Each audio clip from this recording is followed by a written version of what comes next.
नमस्कार, तृप्ती फूड स्टुडिओमध्ये पुन्हा तुमचे स्वागत आहे. आज आपण महाराष्ट्रातील एक पारंपरिक आणि अतिशय चविष्ट डिश बनवणार आहोत. आज आपण बनवणार आहोत पारंपरिक आणि खमंग अळूवडी रेसिपी. ही रेसिपी अगदी सोप्या पद्धतीने घरच्या घरी कशी बनवायची ते मी सांगणार आहे. अळूच्या पानांपासून बनणारी ही चविष्ट डिश महाराष्ट्रात खूप प्रसिद्ध आहे. मसालेदार चव असणारी अळूवडी नाश्त्यासाठी किंवा चहाबरोबर खायला एकदम परफेक्ट आहे. चला तर मग आजची रेसिपी बनवू. सर्वात आधी अळूची पाने स्वच्छ धुवून त्यांची देठ काढून घेऊ. आता एका भांड्यात बेसन पीठ, तांदळाचे पीठ, हुळग्याचे पीठ, पांढरे तीळ, ओवा, मीठ आणि हळद टाकून चांगले मिक्स करून.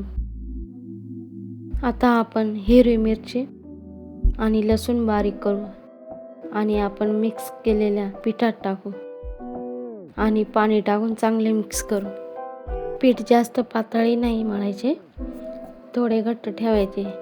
पीठ मळताना गोळे होणार नाही याची काळजी घ्यावी. आता अळूच्या पानांना बेसन लावून त्याचे रोल करून घेऊ. पहिले मोठे पान घ्यायचे, त्याला एका बाजूने पीठ लावून घेऊ व त्यावर एक छोटे पान घेऊन त्यालाही पीठ लावून घेऊ. त्यानंतर वरची बाजू फोल्ड करू, दोन्ही साईडनी मोडपून पीठ लावून घेऊ आणि त्याला रोल करून घेऊ. अशा प्रकारे बाकीचे रोल करून घेऊ. आता अळूवडी वाफवून घेण्यासाठी एका भांड्यात थोडे पाणी टाकू व एक जाळीदार भांडे घेऊन त्याला तेल लावून, म्हणजे अळूवडी चिटकणार नाही. आता अळूवडी त्यावर ठेवून आणि झाकण ठेवून अर्धा तास बारीक गॅसवर वाफवून घेऊ. अळूची वडी गार झाल्यावर अळूच्या वडीचे बारीक काप करून घेऊ.